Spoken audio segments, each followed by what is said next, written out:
মানুষ একা একা না, পৃথিবীতে সব জোড়ায় জোড়ায় তৈরি করেছি।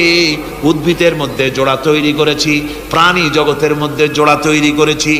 এই দুনিয়ার ভিতরে যা কিছু আছে, উদ্ভিদ হোক আর মানুষ হোক, প্রাণী জগৎ হোক, সবগুলিকে আমি আল্লাহ জোড়া বানাইছি। জোড়ায় জোড়ায় নর এবং নারী সবগুলির মধ্যে করে দিয়েছি, যাতে করে তোমরা তাদের কাছে শান্তি পাও। আর তোমাদের মধ্যে ভালোবাসা সৃষ্টি করেছি, মহব্বত সৃষ্টি করে দিয়েছি। আর পরিণত বয়সে এই মহব্বতকে আমি আল্লাহ করুণার সহৃদয়তায় পরিণত করে দেই। তোমার থেকে তোমার জোড়া নারী সৃষ্টি করেছি, স্ত্রী।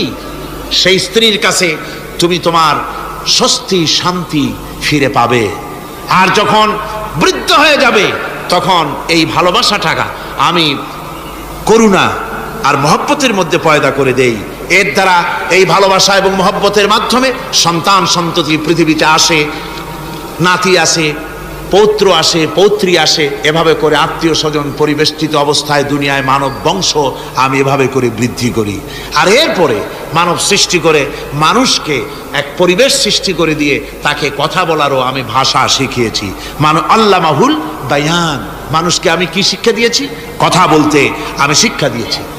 কথা বলার কারণেই মানুষ মানুষ, আর কথা বলতে পারে না বলে মানুষের সাথে পশুর সাথে এই বিরাট পার্থক্য। পশু কথা বলতে পারে না, মানুষ কথা বলতে পারে। কথা বলা হচ্ছে মানুষের একটা বিশেষ বৈশিষ্ট্য।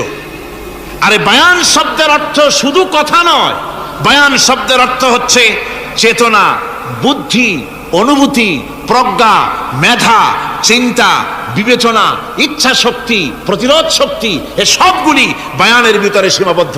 যে আমি বায়ান শিক্ষা দিয়েছি, তার মানে এতগুলি জিনিস আমি তোমার মধ্যে আমি সৃষ্টি করে দিয়েছি মানুষের মধ্যে। এরপরে এ বায়ান একটি শিক্ষা।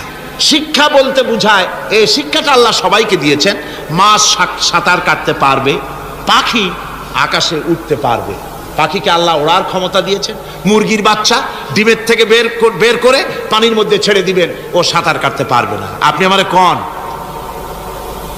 মুরগির ডিমের ভিতরে মুরগির বাচ্চা, হাঁসের ডিমের ভিতরে হাঁসের বাচ্চা, সে কি করে বোঝে ডিমের কোন অংশ পাতলা? সেই অংশটা সে অপারেশন শুরু করে দেয়। সে কিন্তু সব জায়গায় ঠোকায় না। ওই ডিমের পর্দার ভিতরে একটা অংশ আছে পাতলা, সামান্য পাতলা।